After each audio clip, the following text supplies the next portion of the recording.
Madam మన subscriber ఒకరు call చేశారు. తన ఇంటిని సీజ్ చేశారట బ్యాంక్ వాళ్ళు. అంటే ఈఎంఐ కట్టుకోలేకపోతే సీజ్ చేశారట.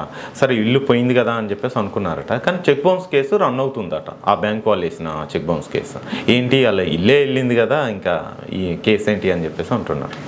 యూజువల్లీ ఎప్పుడైతే మీరు బ్యాంక్లో మన ఇల్లు కోసము లోన్ తీసుకోవడము, ఫ్లాట్స్ కోసం లోన్ తీసుకుంటారో బ్యాంక్ దగ్గర మార్టిగేజ్ చేసినప్పుడు కొన్ని చెక్స్ కూడా ఇస్తారు సైన్ చేసినవి.